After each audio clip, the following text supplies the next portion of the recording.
Hello everyone, my name is Yessenia. Welcome back to my channel, Budget with Books and Makeup. On this YouTube channel, I am talking about my financial journey. I am currently in my early 30s trying my hardest to clean up the giant financial mess that I made in my early 20s. So if this is content that appeals to you, please like, please comment, please subscribe. Happy New Year, everyone! I know I said it in my last video, and I'm gonna say it again in this video because it is currently Tuesday, January 2nd, 2024. It's finally the video you have all been waiting for. I am unveiling my 2024 budget planner. Yay! So this is, I don't know how long this video is gonna be. It's gonna be a pretty long one. I'm gonna be setting up my budget planner with you, and we're gonna be budgeting for the month of January, at least setting up the monthly budget, because I get paid from both of my jobs this Friday.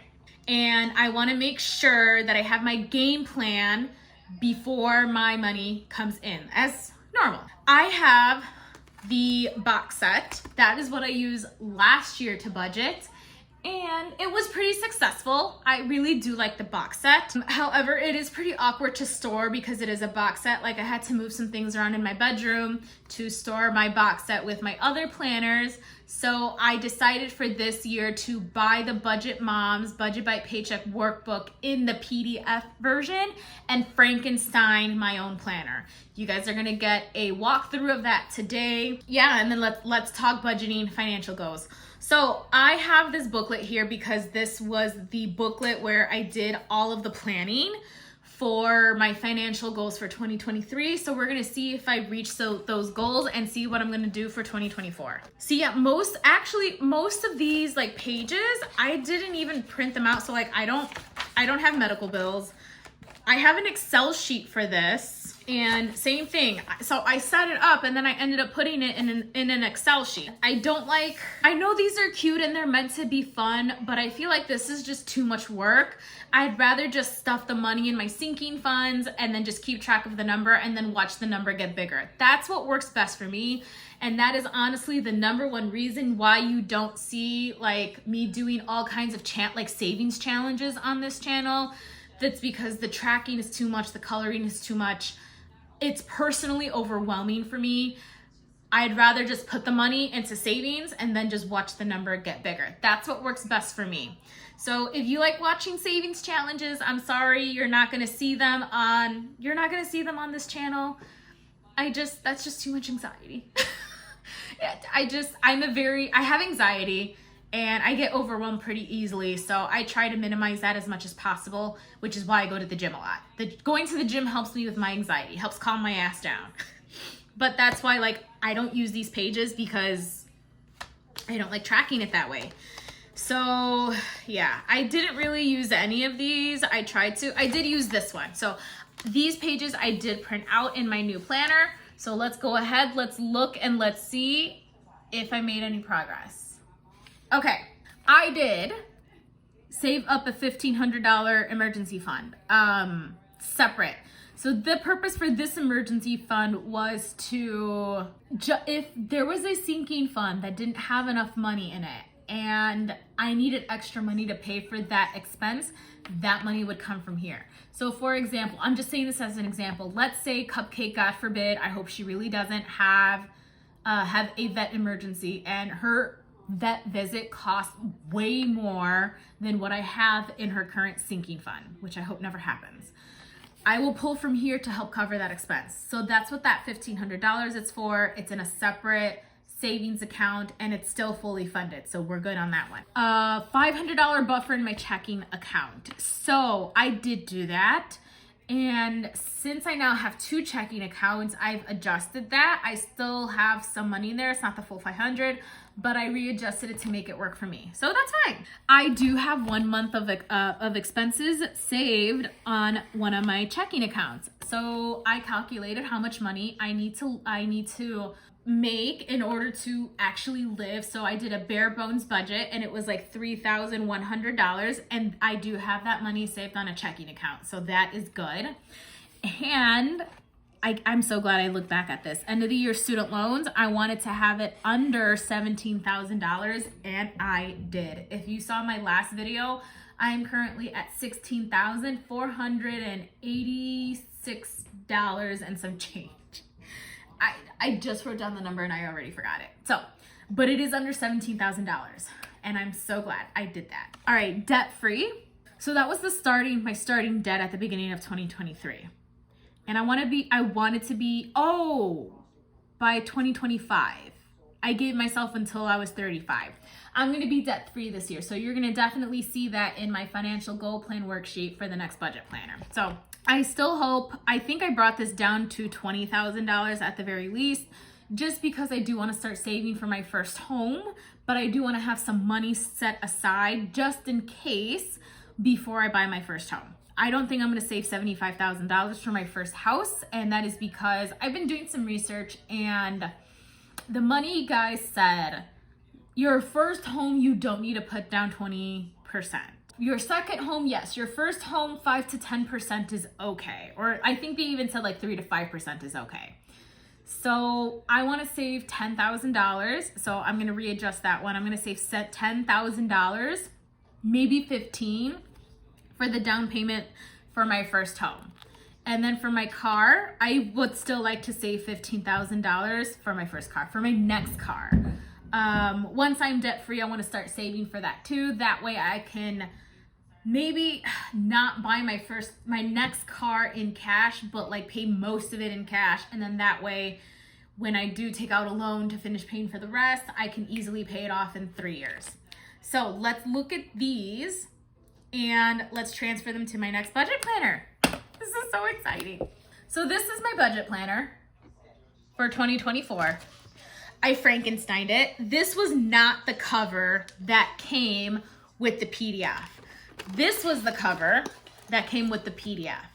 So I used the back cover and I printed it out that way. I did not want to use that cover, and that was because I wanted to look at my budget planner and remind myself, why am I doing this? So this quote actually came from the box set that I used last year, and it was in the January one. So every little workbook had a different quote, and I really liked the January one just because it spoke to me so much. This was the quote: people around you won't always understand your journey. They don't need to. It's not for them. I constantly had my dad trying to tell me that credit cards are okay for emergencies, even though I tried telling him they're really not. I had people try telling me that, like, oh, why do you have to write down everything? Like, just spend your money, like you'll be fine. Some of them still don't understand why I budget like this, and that's okay. They don't have to. I do this for me and I do this for my dog. Nobody else. I also posted on Facebook and my aunt was like, yeah, girl, don't listen to them. They don't pay your bills. Yeah, that is true. I'm the only one who pays my bills. I put this quote on a sheet of paper, and to make sure that the cover lasts, I double laminated it. So I put the sheet in 2 laminated pouches and laminated it. I got these rings off Amazon. Careful, if you want to Frankenstein your own planner, make sure you look at the size of the rings, because I had to order them twice. The first time I bought the rings were like half the size of these. They were really small.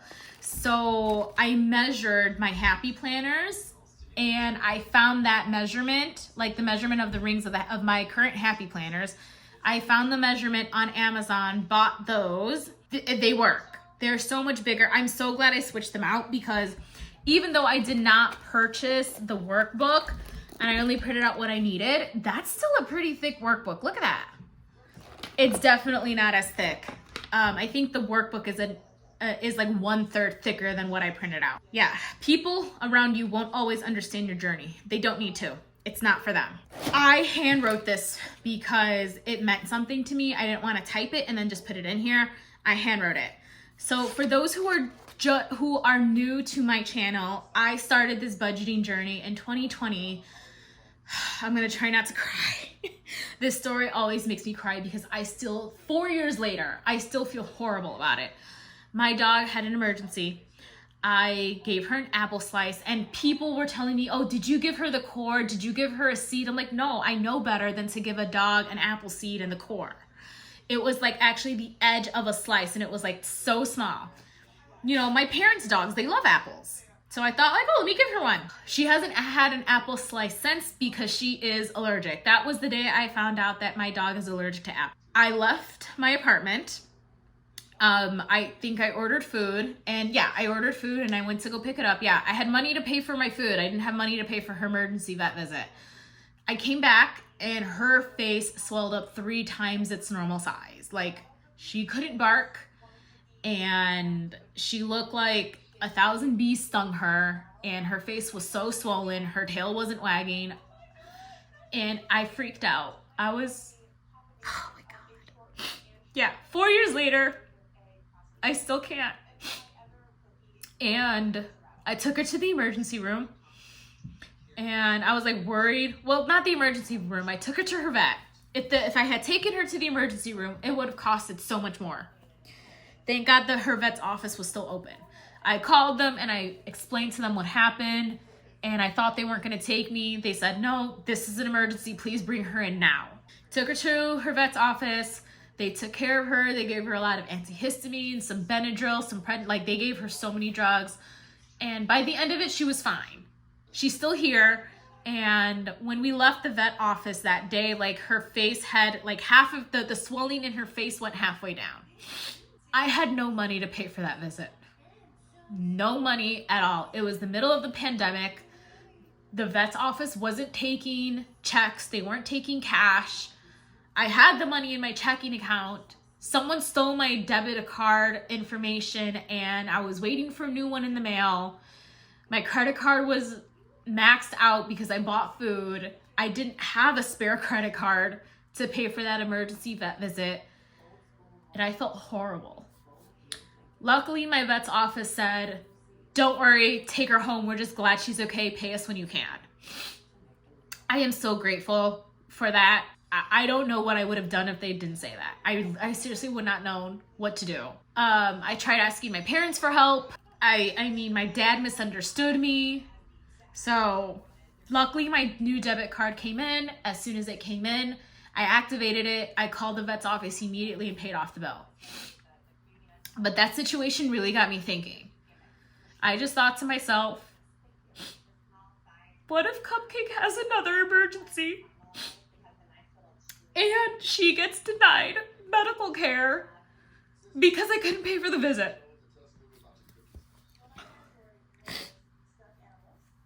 That's the thought that kills me.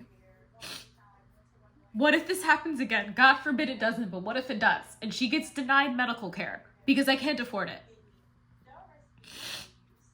That's when everything changed. So I wrote that story in here because I'm so close.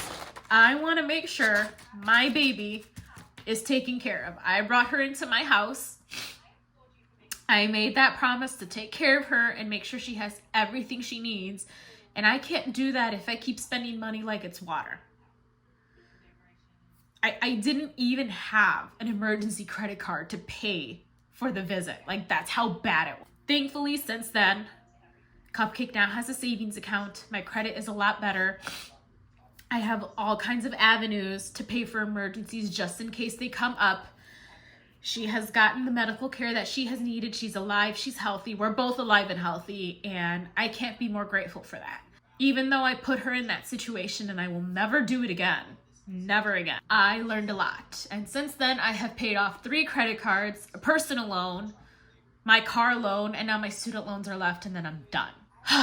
Okay, story time's over. I wrote that story in here and I put it in here. That is my reminder to myself that I'm not doing this just for me. I'm doing it for her. She is my why. I promised her this morning she will come with me to our first home. Like, she was with me in my first apartment, my second apartment. So she's pretty much been with me throughout, like, my whole adult life. Not my whole adult life, but like me navigating my adult life on my own. She has been there with me since the almost beginning. When I first moved out, I wanted to get a dog right away.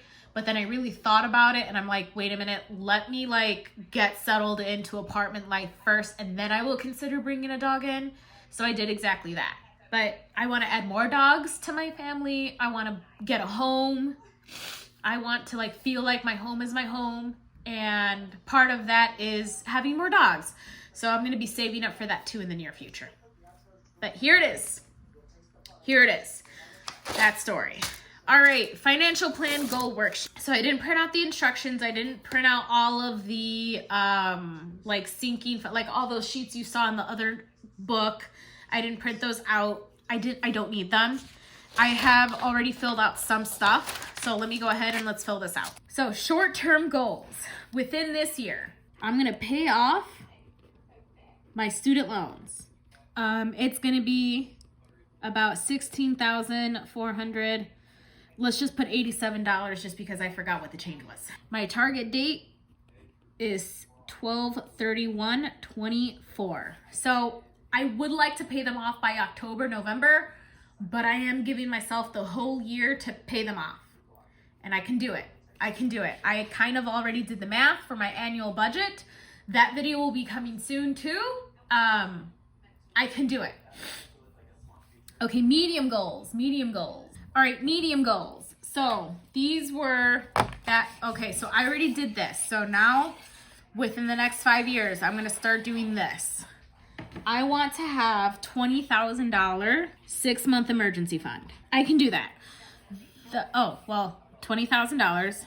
I think 6 months of my expenses is actually like $19,200, but I just want to round it up, and it's always good to have a little extra money. So target date, I want to have that by 12/31/25. So I'll give myself a year to do that. I can do that in a year. I already have $1,500 put in there. So when I get my tax refund, sometimes there's an extra couple $100 that I don't know what to do with. So I just shove it in there. And it's been in my Ally bank account, and that has been like accruing interest. So I have the interest go straight there. So it's been getting like $10 to $12 a month, which is great. That's like $100 to $120 a year. Okay, my next medium goal, down payment for my house. I want to have $15,000 for that, and I'm gonna give myself until 12/31/27 for that. So I'll give myself 2 years. Actually, you know what? I want it in 26. I want to be in my own home by the time I'm in my late 30s. I am going to stay in this apartment as long as I possibly can. And I know for somebody who's in their 30s, like tiny apartments like this, a lot of people are saying like, oh, well, why don't you just get a house now and blah, blah, blah, blah, blah. I totally get that, but that's not for me right now because I'm actually saving money by just renting. I don't have to pay the water bill. I don't have to pay the sewer bill. I don't have to pay the trash bill. I don't have to pay property taxes.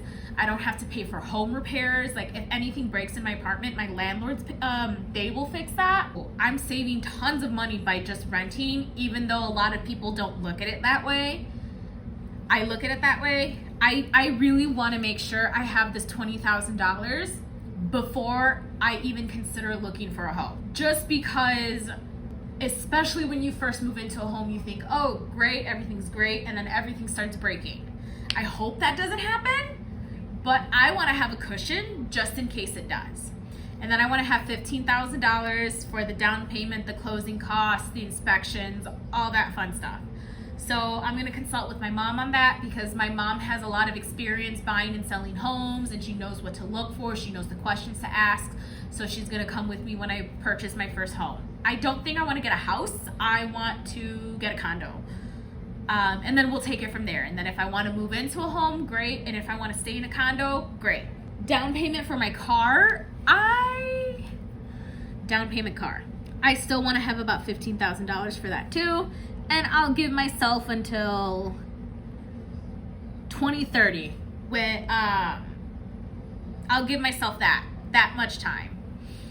I can definitely do that. I'm actually not in a rush to, oh, that should go up here. That's totally fine. That's going to be more long term. That's not on my radar right now. My car that I drive right now, my Equinox, it runs perfectly fine. I don't mind paying a couple $1,000s like every couple of years just to get it fixed. It's definitely cheaper than having a down payment. Interest rates right now are horrible. Like people are considering 7% a decent, good interest rate on a car loan, and I'm just like, why?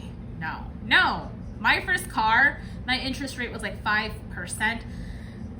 Still was not the greatest, but for a 26-year-old, that was actually pretty fine. So my credit score was good, but they're like, well, because of your age, your interest rate is a little bit higher. So what are my goals? They still really have not changed since last year. Like, I met all these short-term goals, so now I gotta focus on these. I'm so grateful for that. Like, this is great. Like, this was a long-term goal or medium-term goal, and now it's a short-term goal. These were long-term goals, and now they're medium-term goals. Like, I can do this within the next couple of years. That is so exciting to me. All right, next one. I'm gonna be honest, the paper I chose to print this on is not the best, and that is because it's cheap paper from Target, but whatever. That's okay.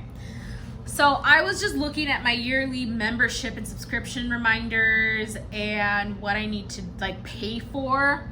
I started filling it out. So my Costco membership is coming up soon. That's in February, and that's $120. They already sent me the notice. And then my car registration is $154.40. My city sticker, that's what I forgot to budget for, is $121.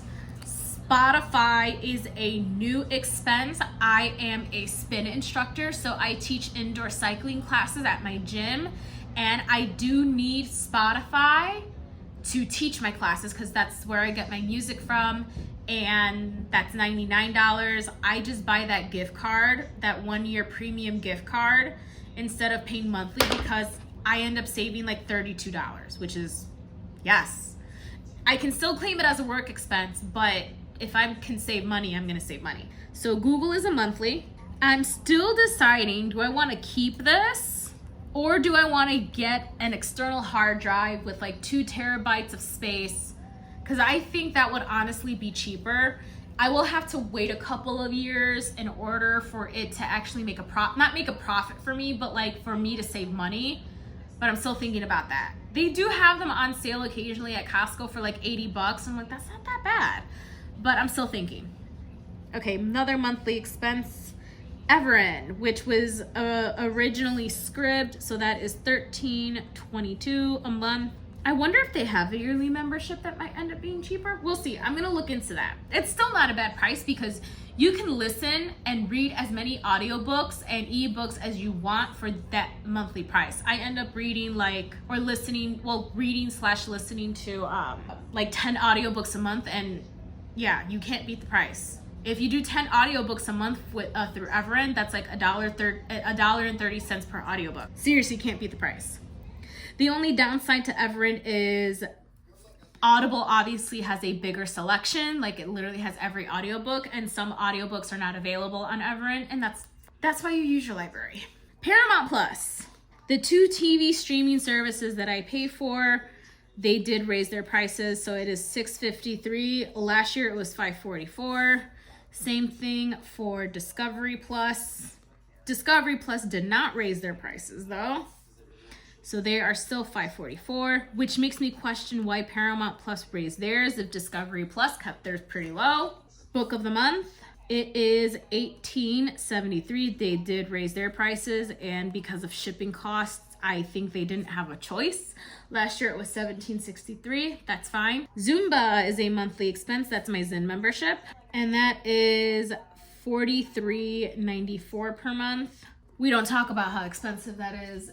When I first started teaching Zumba, this membership was $30 a month. Back then though, it was still on CDs and DVDs, and then when they had to switch to digital, I think they raised it to $35. And then based on everything they added in the app, they raised it. And then the last time it was raised, it was because of inflation. So that was a big, it was a 10% increase. I'm like, what? Anyway, I have to pay for it in order to teach my Aqua Zumba classes at the gym. Quarterly, this one is quarterly. So this one is March, April, May, June, August, September, and then December.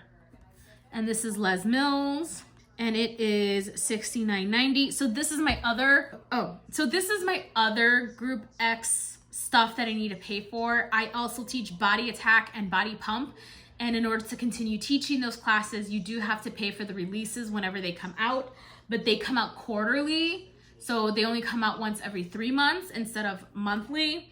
And it's $34.95 per release, and they haven't raised their prices ever. Some people say like, oh my gosh, like, I don't know why it's so expensive. I'm like, that's not expensive. That's actually pretty cheap. Both of my Les Mills releases, like, paying for that is cheaper than paying for the Zinn membership. The Zinn membership ends up costing me over $500 a year. It's like $526. This ends up costing me like $200 and something a year. I can add another Les Mills format to teach to my repertoire, and it will still be cheaper than the Zinn membership. That's how expensive the Zinn membership is. That's why it kills me every time I pay that, and it comes out every month. If it came out every other month, then I wouldn't be as upset, but okay, I'm sorry. There is no monthly cost, since that's a quarterly thing. I just pay for it every time it comes out quarterly. I think those are all of my memberships and subscription my subscriptions that I pay for. So these come out once a year, these come out monthly, and then that's the only one that comes out quarterly. So I think I'm good. All right, it is good to write these down and keep track of them, just to make sure that, like, one, you're still utilizing them, especially like the optional ones. These are my optional ones. Spotify is not optional. I have to use that to teach. These are all optional. And then it's also just good to check in with your subscriptions to see that you don't have any sneaky ones that's slowly taking your money away. I have my budget category organizer right here. I think I'm gonna fill that out later. I wanna make sure I know what comes out of which category. I do have 7. I think I'll also do that for my, write down my sinking funds. Well, I don't think I even need to, just because I know what comes out of my sinking funds. Okay, so let's just finish with this tour of the workbook. I needed dividers for this, just so I have an easy way of accessing each month, and I did not think about that when I was putting this together. So what I did was I took my dividers from my old workbook. I did purchase the workbook, and I didn't even use half of it, which was why I decided to Frankenstein this. And I took those dividers out, I cut them, re-hole punched them, and then just put them in here. I do want to extend the tabs out just so that way I can see the January, like, it's sticking out, but like, reuse what you already have. Why not?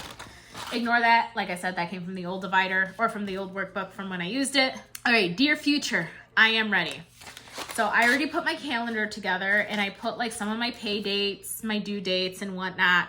And I'm so glad I did this. There was one month I didn't do this, and I didn't realize that I had a magic month. So this month for me is actually a magic month. I get paid 3 times in this month. And I know it looks weird because that one's February 2nd. February, the budgeting month of February for me, does not start. Okay, I did not put that in there. It doesn't start until February 7th. I believe the 7th, wait a minute. So February 7th is when my month of budgeting for the month of February starts.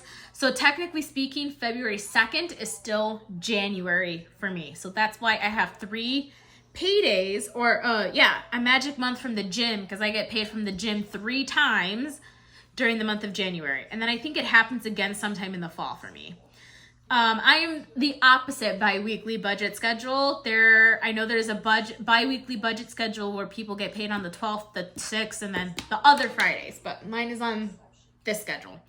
So this is what the month of January is gonna look like for me. Yeah, getting lots of paydays.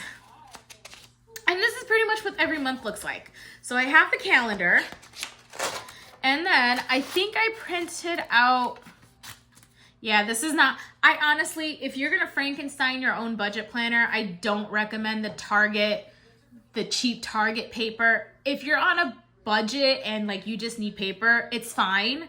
But like you can see it's not that thick. You can see through to the other side. I didn't want to waste paper, so I did double side these. I only printed out 3 of these because I do a monthly budget, and then I budget my other 2 teaching paychecks, and then I include the gym paychecks in there. And then I printed out 5 budget expense trackers. I don't think I need 5, but I printed out 5 just in case. So that was 1, 2, 3, 4, 5. because I plan on one side writing all my expenses, and then on the other side doing that paycheck close out. So what I do here, right, but except, well, because this is all on one page and then you kind of have to do it on the other page. So I hope to do this on this side and then this on this side. But sometimes I do have to use 2 pages of expenses, and that all depends. So then I'll have to use the back side. That's why I printed out 5. So it does come with 6. So I figured 5 should be good. I'm really hoping to not like go over that entire page, because then I'm like, okay, I have to rethink my spending. I'm spending too much money. I next printed out the debt payment plan sheet. I'm still in debt and I have 1 debt left, but I'm still paying it off. So that's why I did not get the debt-free version yet. And then on this side, I want to start tracking my monthly net worth. I have to check how much money is in my pension, because that definitely plays a big role in my net worth, because that is my retirement fund. So I have to find out how much money is in my pension, but that means I have to call the pension office. And I don't want to do that, but I know I have to, but I don't want to. But anyway. And then of course the monthly breakdown category. So I've been doing that, and then I'm going to break that all down here and then leave it there. And actually that's it. That's all I have printed out for each month. Yep, that's it. And I know she has so many other sheets, and I was just not utilizing them. I don't use the meal plan sheet. And then if I end up using it, I can just print them out and put them in here. That's also another beauty of having a budget planner, a Frankenstein budget planner. If I start using the other sheets, I can start putting them in here. So yeah, I recycled my dividers, and then I have to add, I do want to cover that up just because it just, you know, I'll put like a piece of construction paper on there, but like this is what came in the PDF. So payday means being 1 step closer to your financial goals. And then there we go. And then it's the same. That's pretty much it for each month. I decided, because I think some people just print them out as each month goes. I was thinking about that, and I'm just like, I did that once before with my Happy Planner budget planner, and I did not like doing that. So it took me a couple of hours, but I just got the whole thing printed, and now I'm set. So let's go ahead, let's plan for the month of January. I still can't believe it. Yeah, Target paper is not the best, but you know what? I'm using what I have. Paycheck date. This is the monthly planner or the monthly budget. I know I don't need to do this, but I like doing this just because it gives me a big picture of what this month is gonna look like. And it just makes me happy to see that I can pay for everything and then there's money left over. So inflow, she did change some of the terminology. I plan on utilizing, of course, my teacher paycheck, my gym paycheck, and then other. There is a rollover, but I'm not going to budget the rollover. The $300 is just going to stay in there. So I plan on bringing in, I think we're going to get a cost of living raise, like a small one in January. I hope we do, because our insurance just got more expensive. It went from 70, like it's an extra $12 a paycheck now, which sucks. So I hope we get a small cost of living raise to kind of like balance that out. But I'm just going to balance my absolute minimum. I plan on bringing in way more than $1,000. I think my first 2 paychecks are going to be way more than $1,000, but I'm going to leave it at this just in case. And then the last paycheck is going to be very small, that February 2nd one, but that's okay. I don't plan on utilizing any other money or bringing in any other money. Of course, why did I have to? $5,749 for the month of January. That's what I plan on utilizing. Let me write down all my fixed expenses. Okay, I wrote down everything, so let's go ahead. Let's budget all the money. So my rent is $13.50 as normal. Google Scribd was $15.21. Zumba's a work expense, so $43.94. Insurance, I think it's going to be $130.144. I'm going to budget $50. It might be lower than that, especially because there were some days in December I wasn't here, so I had all the lights off. My gas bill, I'm gonna budget 100 just in case. Book of the month is 1873. Discovery Plus is 544. Paramount Plus is 653. AT&T is 208.60. I know that seems high, but that's my internet, my phone, and services for my iPad all bundled into one. Finally, I'm gonna try my best to write down the Acorns membership. I think that's what I should write, Acorns, because it's $3 and then the money I actually put into my Roth IRA. So let's add all these up. $1,932.83. 89 cents, I mean 89 cents. Subtract that from $57.49. I have $3,816.11 left over. I almost forgot. School.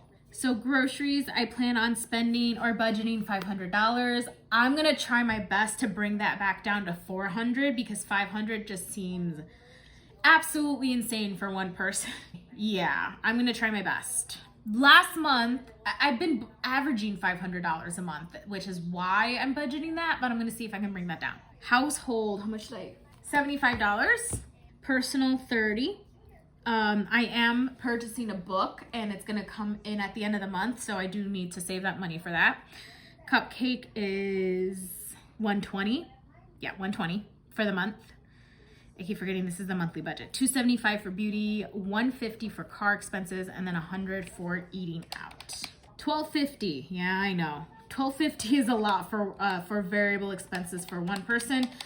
The thing with budgeting is it's super personal, and that's because everybody has different needs. I like to get my nails done. I like to make sure Cupcake has all her stuff, and that is her money. So that money is staying in her, like, it goes to her emergency vet when there's leftover money. I purchase a lot of gluten-free, organic, grass-fed, vegan if I can, like food, which is more expensive than the regular food. So that's why my grocery bill is a little bit higher. But I do what works for me. So that's why my variable expenses are so... And I have my little mock budget right here. So I budget everything out first and then I write it in here to make sure. So car repairs, 80. Eye exam, I forgot to write on here.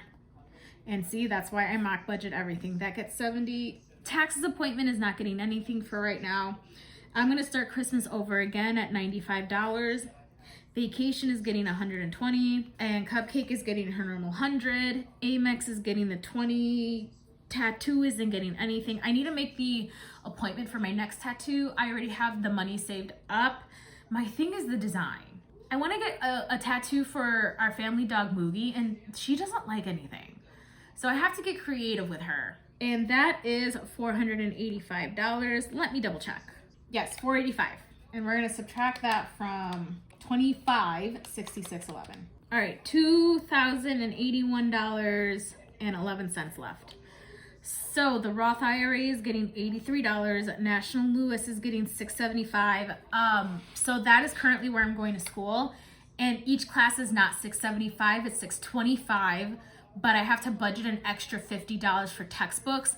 For the first couple of classes, I completely forgot. And then I had to go like mark it as an unbudgeted expense.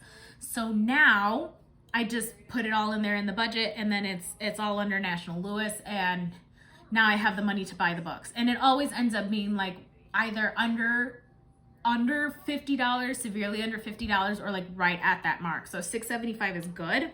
So I'm gonna do 281 plus 0.11 minus 675 minus 80, because I budgeted the $3 over there. 80 equals 1326.11, and I plan on leaving $300 in there. So I plan on, oh yeah, that's actually what I have here. $1,026.11 going to student loans. It will definitely be more than that because my gym paycheck this Friday and then the following Friday is going to be pretty big because I taught like 20 something classes in the last 2 weeks. Last week, like the week before winter break last week, and then I'm teaching like another 11 classes this week, and those are all going to be on this Friday and the next paycheck. So it's going to be pretty big, and whatever I have like left over, will go to debt, because I definitely want that to be bigger. All right, well, that is my setup for the month of January. There was my little tour of my budget planner. I really hope you guys enjoyed this video. I checked the time for this video and it's well over 45 minutes. I hope you really enjoyed this video, and I really hope you guys stayed till the end. There was a lot going on.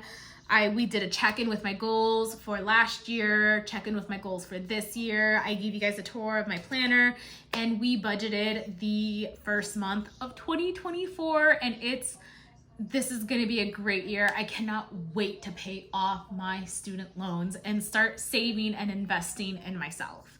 So thank you all so much for watching. Please let me know, what do you have planned for 2024? What do you want to do, accomplish? It could be anything, financial, health, the personal, whatever. What do you have planned? How do you plan on reaching it? Let's talk and keep each other motivated. Thank you all so much for watching, and have a good one. Bye.